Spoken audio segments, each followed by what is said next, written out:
you're the band Europe, you love a final countdown. Whoa! And it exploded! You want answers? I think I'm entitled. You want answers? I want the truth! You can't handle the truth! You know what they put in the water, don't you? Fluoride. On the pretext that it strengthens your teeth. That's ridiculous. I found one of the most shocking things that I found thus far in all the inspections that I've performed for people so far. And here we are on the roof of an architecture firm in this beautiful space that this person lives in. I'm going to show you the first thing right here. Stay back.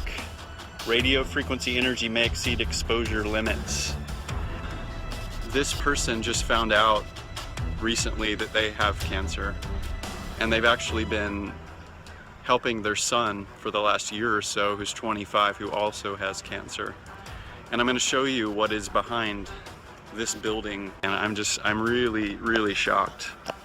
So here we go. Here's this door, and we're gonna just step in here very briefly because it's really intense in here. So this is Cellphone towers. Look at that. It's unbelievable. And again, I'll show you the meter. Sitting here right outside these people's driveway. Now this is also extremely hard to believe. I've now driven down almost a full block, right next to the telephone pole, down a full block, and check this out. I'm going to show you the meter reading, and the meter is still up at 2 and 3 volts per meter in the red on the left-hand side at the peak. Benjamin Rivas has worked on cell phone towers for 14 years. Physically burned my hand. The burn is a work injury you can see. What you see here is what I would call an everyday crime. Other problems he said caused by the towers aren't as easy to spot. Depression, and I get headaches from time to time, and mood swings and stuff. Here's what I consider, in my personal opinion, another crime scene. And I don't think I'm being dramatic saying this. Here's the cell phone tower. I want you to notice where this is located. Literally in the parking lot, right next to these stores. There's human beings working in these stores and eating in these restaurants all day long, and there's a cell phone tower right there that's hitting 1,000 microwatts per square meter, depending on the pulses that are coming off the tower. I'm across the street, as you can see. I wouldn't even want to guess what the radiation exposure is inside of those stores there. And I have the meter set on average, which you can see here it says RMS, which means microwatts per square meter average power density. This is 800, 900 microwatts per square meter. Goes even higher. Once again, biological effects start at 3.4 to 6 microwatts per square meter average power density. 52-year-old Sanjay Kasliwal is counting the days now. Incurable brain cancer due to radiation from mobile phone towers in his neighborhood has reduced life to little more. His brother has been termed luckier, sent to the US for brain surgery, but both of them know hope fades. I have written to all possible government offices to find out what sort of control are they doing or what sort of an audit is being done, and it seems everything falls on deaf ears. Nobody is concerned. Experts say the area the two men live in faces radiation from mobile phone towers equivalent to living in a microwave oven 19 minutes a day. See, the levels were somewhere between -18 to -20 to 20 dBm also over here, and these radiation levels are very high for prolonged exposure, almost about 100 times higher than what is recommended for continuous safe exposure. And there are 2 cancer cases which have been reported in this house. There's even a dog has got cancer. It's kind of interesting when cell phone tower workers are telling you that they have headaches, that they have brain cancer, that they have all these health issues throughout the day where they get these headaches or blurry vision. Why would so many of these guys have these seemingly often problems like this? You would think that if there was nothing really bad about cell phone towers, that obviously those who would work on these towers would be fine. But instead you hear something quite different. And with the readouts with this, 1,000 plus microwatts per square meter measured near one of these cell phone towers, when it only takes about 10 microwatts to even have any effect on you. So we're talking 100 times the threshold for where it actually can cause harm to a person. So it's very interesting. You know, some people have mentioned that when they've lived near cell phone towers that they've had headaches and depression, and this is also something that these tower workers have mentioned as well, having even depression from doing this. So this also begs the question of whether or not these patents I've shown in a previous video really are something that is being used on some of these towers to where it can actually influence you. These frequencies that they use can cause certain types of emotions and certain types of feelings. At certain frequencies it makes you even potentially depressed feeling, and in other frequencies it can cause you to even become enraged. And why is there so many cell phone towers? And in many cases these cell phone towers, if you put your cell phone directly towards them in the range and it doesn't do anything. You go look up the cell phone tower online, it says it's for this certain particular company, let's say Sprint. You go and take your phone over to it and you have no bars. That doesn't even make any sense. Or even have some of these cell phone towers multiples in a row. Why would you have so many in a row? What's the relevance of that? It's supposed to be covering certain square footage, allegedly, but instead we have them lined up near a highway. Why would they be doing that? Especially not very far apart. So it makes you kind of wonder what they're really for here. To broadcast the entire Earth, it takes 2 kilowatts, 2 hair dryers.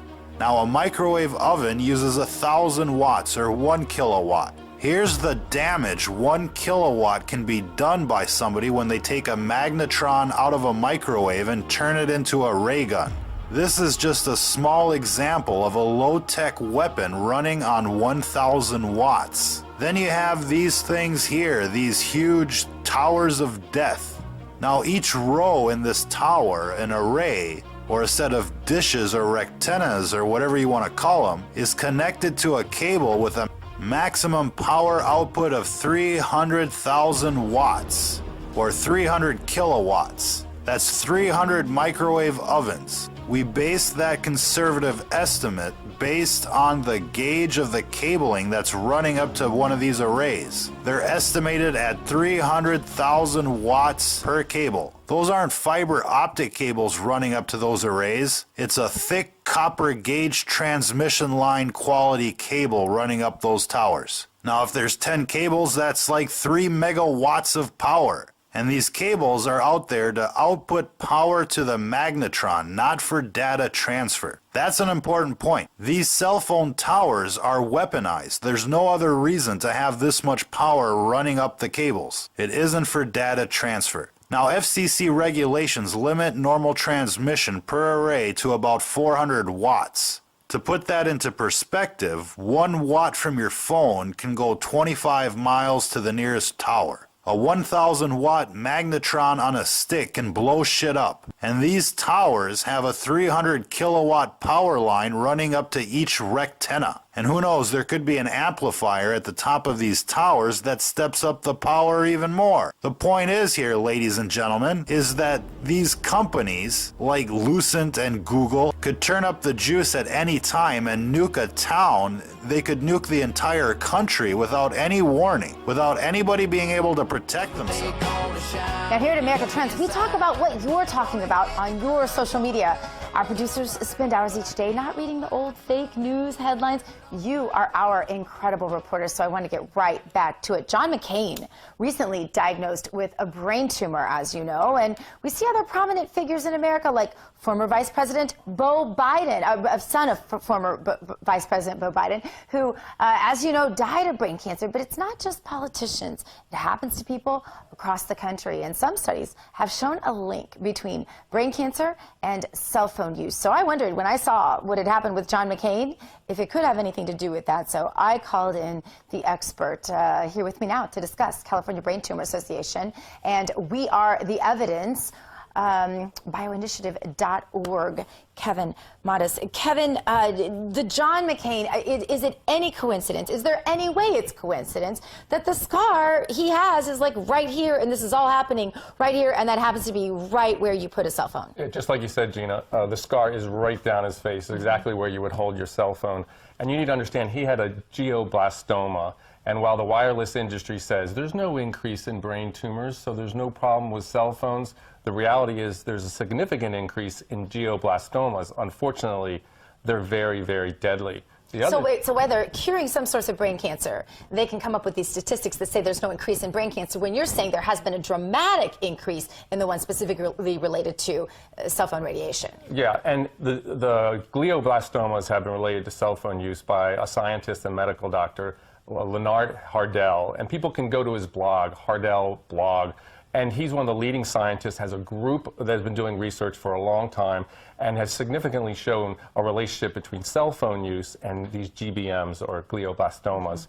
The other thing is the wireless industry says there hasn't been any increase in brain tumors, and for the overall head, there hasn't been an increase. But in the three areas of the brain that get the most cell phone radiation, okay, your frontal lobe, your temporal lobe, and your cerebellum, the increase is significant in a study that was done by USC all the way up for the 15 years before 2006. Now, that's up to 2006. Now, think about how much people have been using wireless since 2006. Yeah, and your Bluetooth doesn't change this, right? No, it doesn't, because it still transmits to the cell phone. As much? Not as much, but you still have a transmitter in your ear. And as one technician said, why don't you explain to him, your ear is a hole in your head, and those microwaves go right into your head. So I don't really like to talk on my phone, and the reason is because I get a headache when I talk on my phone. And people get really frustrated with me that I almost refuse to talk on my cell phone. Unless it's an emergency with one of my children, I pretty much don't do it. And if I do it, I will use the speaker function. Am I safe? Well, you're not safe, and you're a great example of neurological effects from wireless radiation. The same kind of neurological effects, the FCC, don't exist. And this is the big problem. The FCC regulates wireless radiation human exposure levels. And the fact is, the FCC has no one qualified to assess safety for us. Yet they're saying it's safe, and they've set a standard that's too high. It's a thermal standard. Thermal and above. If it doesn't heat you or burn you, it doesn't hurt you. And as you know, your phone doesn't heat or burn you, but yet you still have biological effects.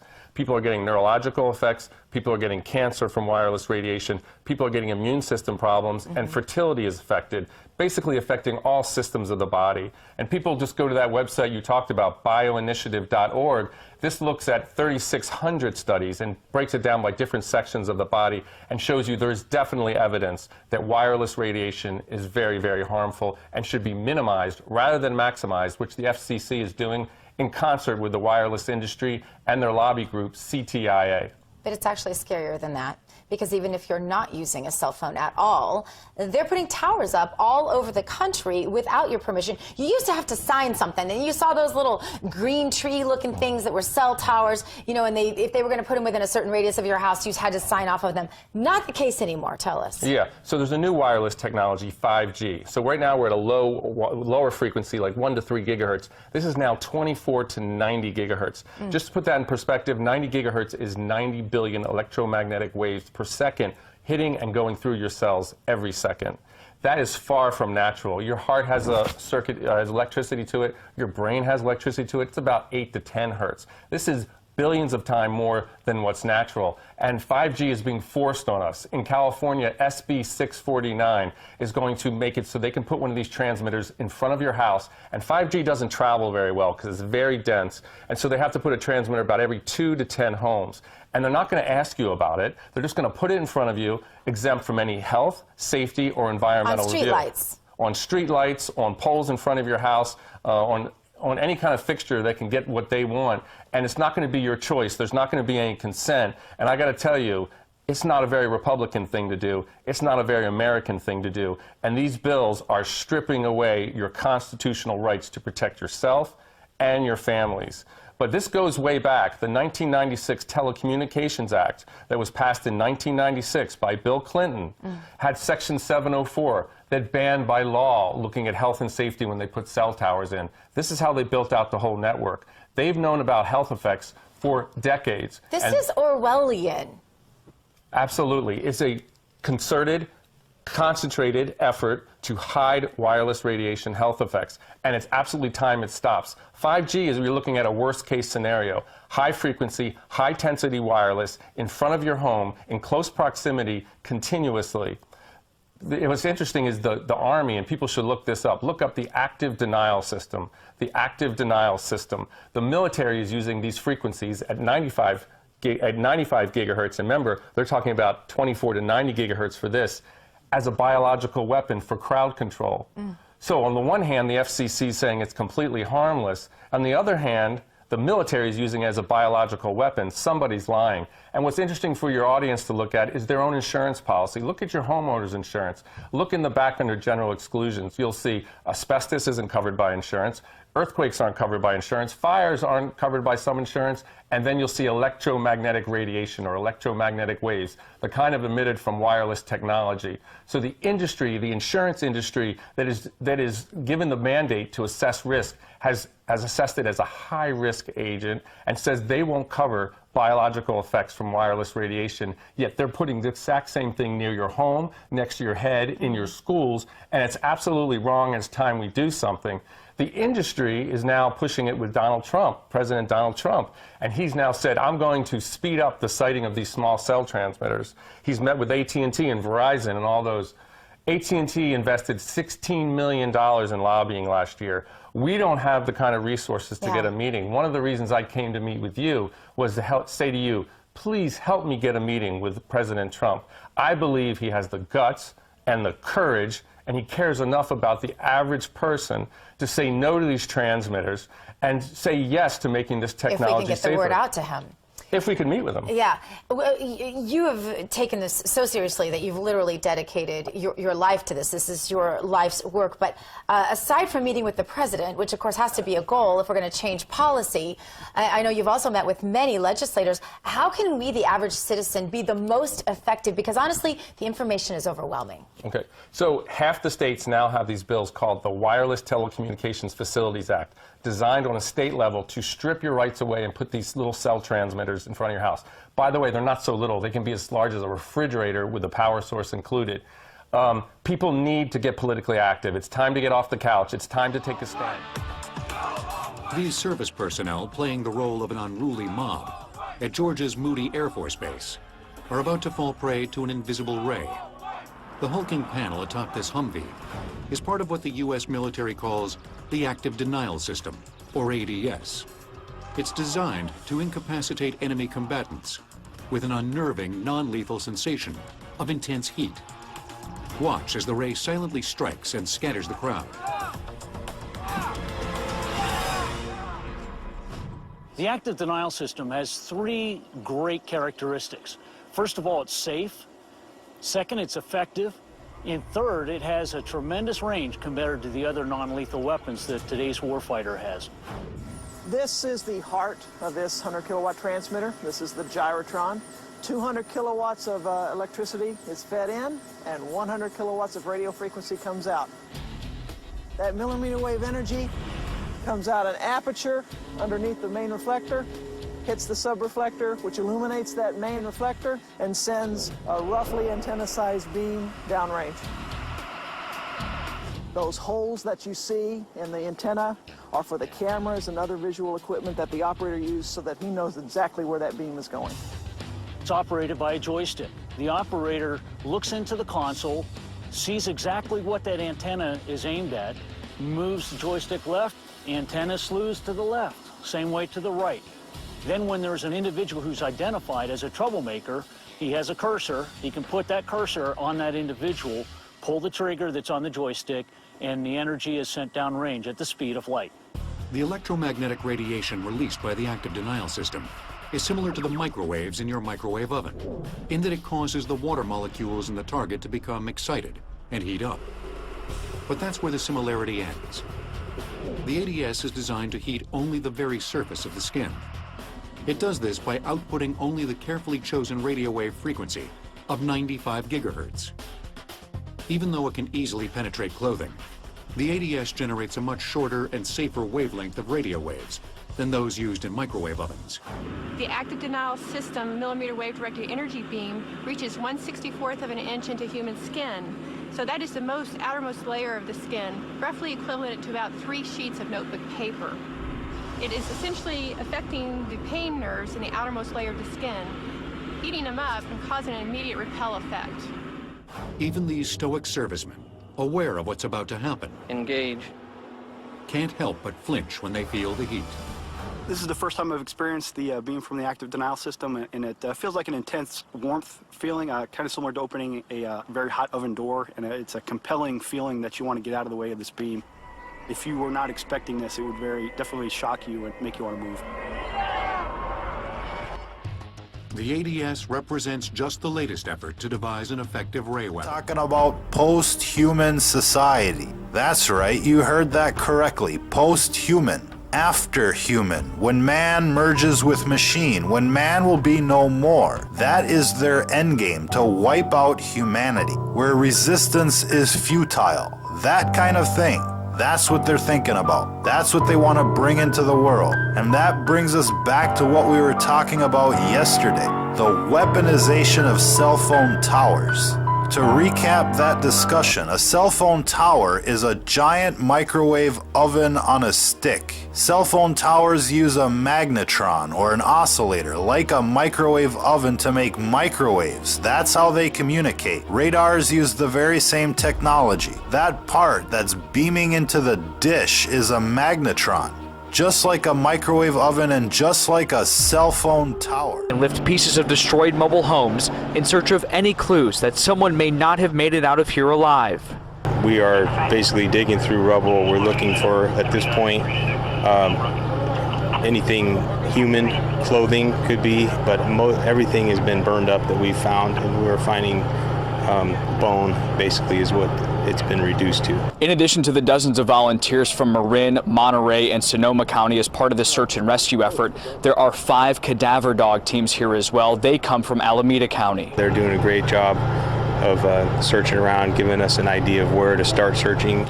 Together, they do find another victim of the fire. Nobody has ever dreamed that something like this would come across the hill so fast and come into a populated residential, area. The fire that scorched Santa Rosa was so hot, one victim had to be identified through a medical implant, like a hip replacement. And it had the serial number on the implant, and we were able to find that implant and the serial number in the ash. Now, the still daunting task of examining more than 250 missing persons reports, nearly a week after the fire broke out.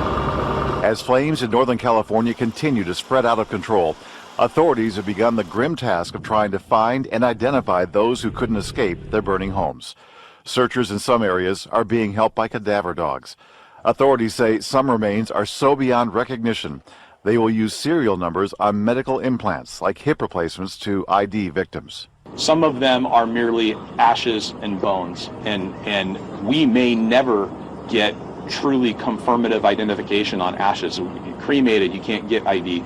Though firefighters have made some modest progress, fires have grown and now cover more than 300 square miles. Cell phone service is still spotty. Companies like Verizon are using temporary microwave technology. Companies like Verizon are using temporary microwave technology to help people connect. My name is Chuck Grothers with Computer Care Clinic. One of the most frequent questions we get here in our service is, How can I resolve my Wi-Fi troubleshooting problems? People lose signal or a device stops connecting. So I decided in order to answer that question with any authority, I needed to look a little bit further into this whole Wi-Fi thing. What is it? How does it work? What type of signals are being broadcast? Are they directional? How much power do you need? And then I thought about it as I was doing this research.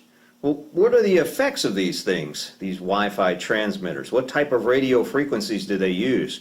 How much power do they need? And where are they? And how are they affecting us, if in any way at all? So this video is going to be a little bit longer than our usual tip of the day, but it's going to explore Wi-Fi and Wi-Fi signals, and we'll dig into a little bit of radio frequency too, just in case you forgot or you were sleeping during your physics classes in high school. So let's dig into Wi-Fi, find out the myths and the truths, and hopefully we'll have a better idea and handle on how to troubleshoot our Wi-Fi problems.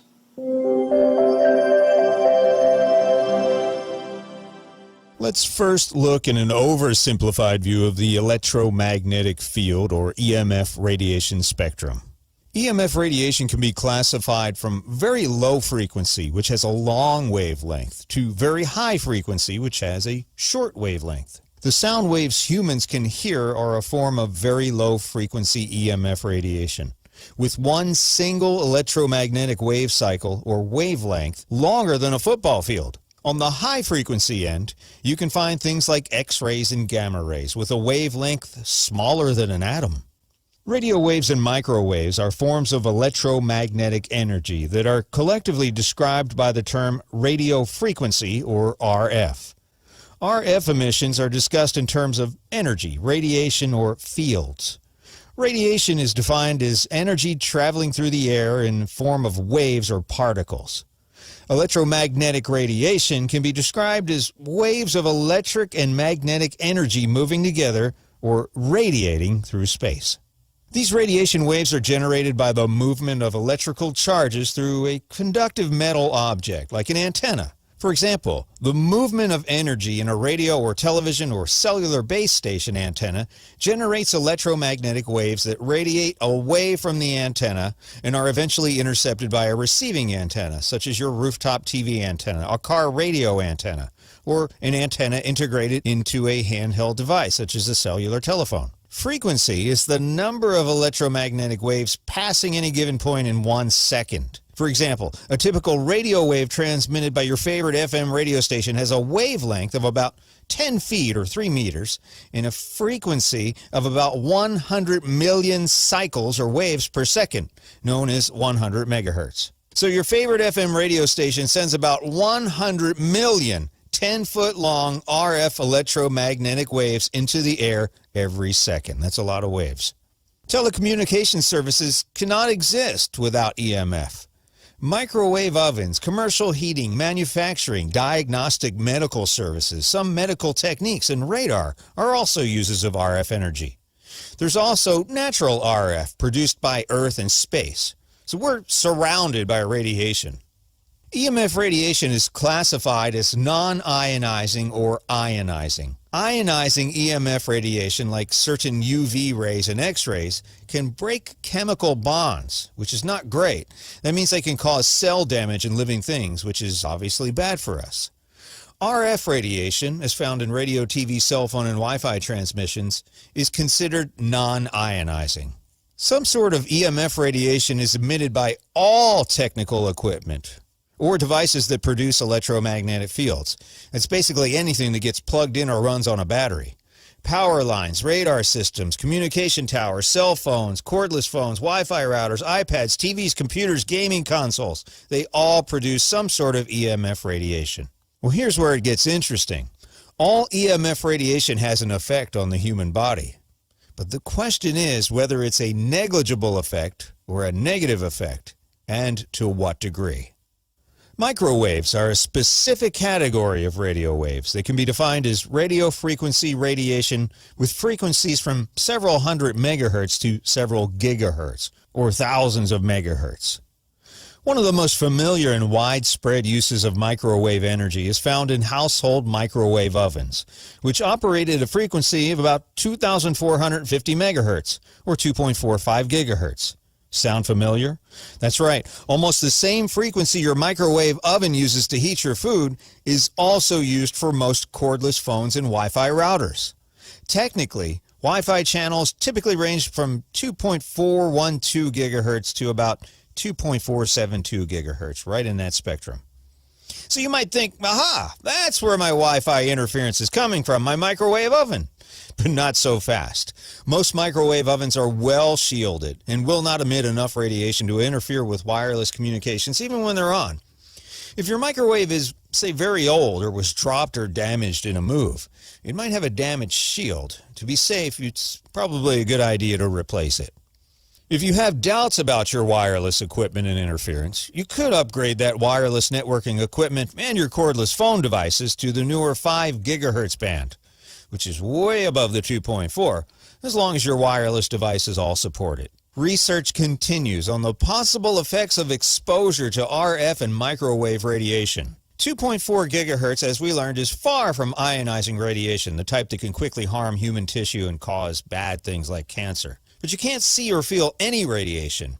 And what's scary is the long-term effects of exposure to radiation might not appear for several months or even years. It's widely thought the principal effect of non-ionizing radiation, like microwaves, is an increase in the temperature of water in our bodies. Theoretically, it would take an unlikely amount of microwave energy to cause harm to a human body. But as scientists are beginning to study the effects more closely, some people are beginning to change their minds. In 2011, the WHO International Agency for Research on Cancer classified radio frequency electromagnetic fields as possibly carcinogenic to humans, based on an increased risk for glioma, a malignant type of brain cancer associated with wireless phone use. You probably heard about that in the news. Also, 2 areas of the body, the eyes and the testes, are known to be particularly vulnerable to heating by RF energy because of the relative lack of available blood flow to dissipate the excessive heat. Laboratory experiments have shown that 30 minutes to 1 hour of considerably high levels of RF radiation, now we're talking 100 to 200 milliwatts per centimeter squared, which is a tremendous amount of energy, can cause cataracts in rabbits. Temporary sterility caused by such effects as changes in sperm count and in sperm mobility is possible after exposures of the testes to high-level RF radiation. So if you're thinking about having children, fellas, you might want to remove that cell phone from your front pocket. The good news is that typical environmental levels of RF energy routinely encountered by the general public are far below levels necessary to produce significant heating and increased body temperature. But there may be situations, particularly workplace environments near high-powered RF sources, where recommended limits for safe exposure of human beings to RF energy could be exceeded. More recently, other scientific laboratories in North America, Europe, and elsewhere have reported certain biological effects after exposure of animals and animal tissue to relatively low levels of RF radiation. These reported effects have included certain changes in the immune system, neurological effects, behavioral effects, evidence for a link between microwave exposure and the action of certain drugs and compounds, an effect in brain tissue, and effects on DNA. Some studies have also examined the possibility of a link between RF and microwave exposure and cancer. Results to date have been inconclusive. Microwave exposure, when you think about it, is fairly new, but it's growing quickly. Dr. Magda Havas makes some great points regarding our lack of experience with the effects of non-ionizing radiation since it's relatively recent. Cell phones have been around for nearly 30 years, but only becoming widespread in the last 10 since smartphones took off. Wi-Fi has been a thing for nearly 15 years now, growing slowly, but now it's everywhere.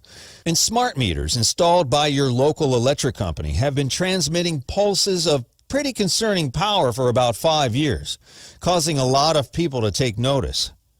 It takes quite a while to formulate a statistically significant health finding, and up to now, there's not a whole lot of evidence or research. Also, Dr. Magdas notes that human exposure to radiation used to be intermittent, but now it's more constant than ever.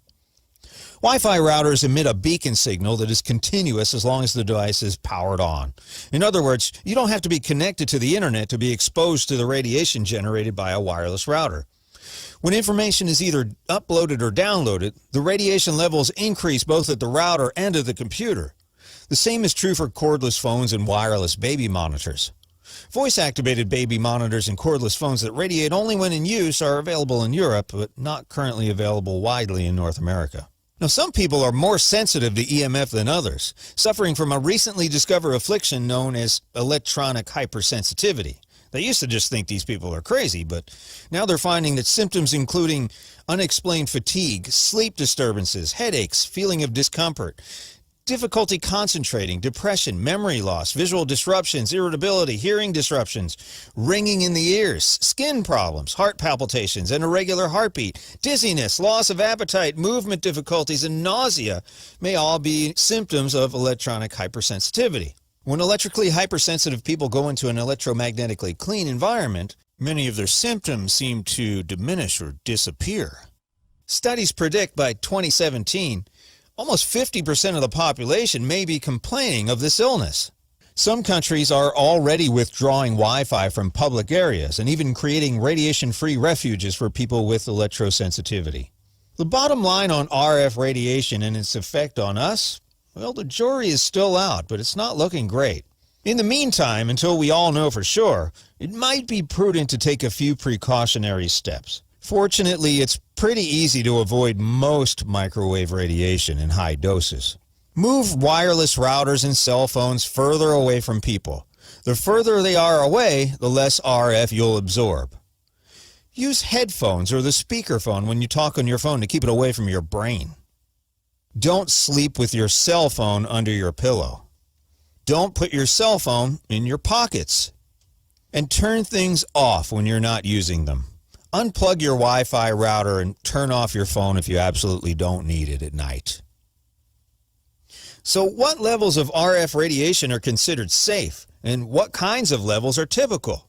We did some of our own testing with an X-Tech 480836 EMF meter in a typical home and office scenario, and here's what we found. So we took some readings at our store and at our home. First we started at our store, sorry for the messy workshop back here, and we got close to the wireless router and found that we had some spikes up to 0.6 microwatts per cubic centimeter, which is pretty high. So the question is, we still don't know what this stuff is doing to us, but there's some pretty cool charts at bioinitiative.org citing scientific studies that have already happened, and they have lots of easy-to-read, colorful charts with the potential effects of electromagnetic radiation in the human body. Again, these are proven to be long-term studies. Stuff's still kind of new. This is interesting, too. If you look at these smart meters that everybody's fussing about, I didn't think it was such a big deal until I took the readings myself, and looking at a peak of 37.28. And that's pretty heavy. I mean, that's a lot of power. Now, it's pulsed energy. It's not constant. But this might be hitting you in your bedroom or your place of work, depending on the location of this thing. And, of course, I'm right on top of it here. But if you look at it, you get immune system effects of that type of radiation. So you need to be concerned, if nothing else. We don't know if it's causing any cancer or immune system effects with a pulsed rate like that. Your body does a really good job of healing itself. Also, the microwave ovens, if you get really close, nobody would do this, would stand in front of a microwave oven, but there's considerable amount of energy coming out of a microwave oven. And you're looking at some of the effects that could here, including altered cell membranes. Of course, you wouldn't stand in front of a microwave oven. Most people have more sense than that. Although there is shielding inside, if you get right up on it, there are still some waves, microwaves, that do escape that shielding. So you want to make sure you're backed out. And you see, if I pull away and even leave the room, it gets back to more of a background radiation. Again, this is in our store. We've got Wi-Fi waves and microwaves flying all over the place in here. Now, this is just my laptop, and you can see as it's sending and receiving information, it's jacked up to about 0.2, 0.3, and you can see that there are some possible neurological effects, and that's constant. That's what we're probably doing sitting at our desk every day or at home, and even having these laptops on our laps. For the gentlemen especially, it could affect sterility. So if you're having a problem having kids, you might want to double check your electronic devices.